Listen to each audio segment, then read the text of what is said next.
একটু চান্স দেন না। পার্লামেন্টের সংবিধান কাকে বলে আপনাকে বুঝাই দেন। আপনি কোন সংবিধানের বদলে ক্ষমতায় এসেছেন? আপনি জুলাই সনদের মাধ্যমে ক্ষমতায় এসেছেন। তাই জুলাই সনদ বাস্তবায়িত করতে হবে, আর গণভোটের রায় বাস্তবায়িত করতে হবে। যেমনে তেমনে সরকার চালাবেন তা হতে পারে না। প্রিয় ভাই, সব চট্টগ্রামবাসী আপনারা তৈরি থাকুন। কোন অবস্থায় চট্টগ্রামের মানুষ অন্যায়কে কোনোদিন মেনে নেয় নাই।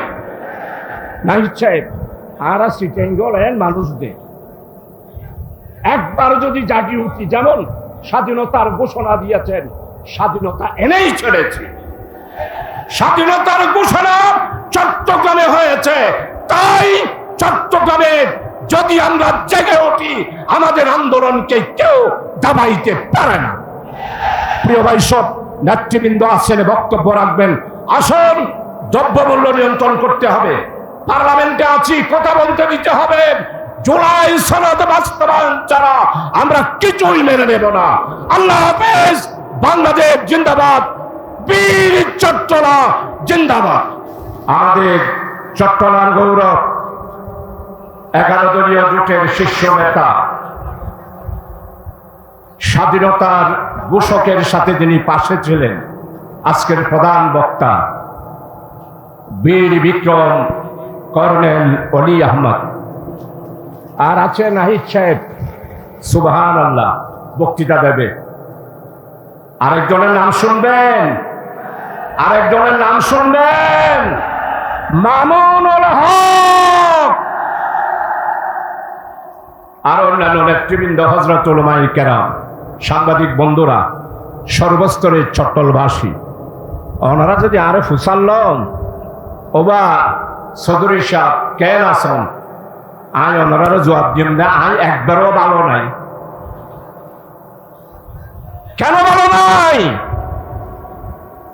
18 বছর আন্দোলন করলাম, ভারতের দলাল ফ্যাসিস্ট শেখ হাসিনার বিরুদ্ধে।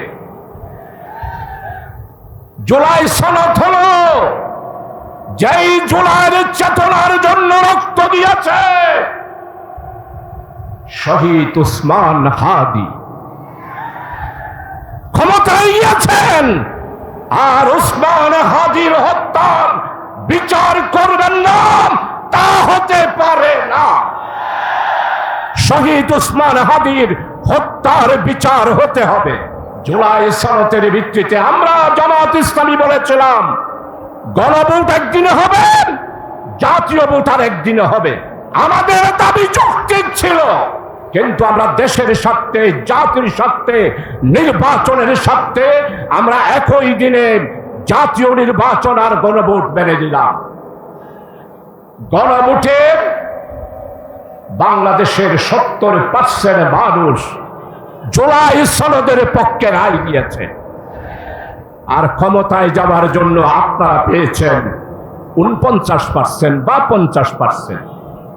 ক্ষমতায় যাওয়ার জন্য জনগণের রায় মানবেন, জুলাই গণ অভ্যুত্থানের জন্য গণভোট মানবেন না, তা হতে পারে না। আমরা মেনে নেব না।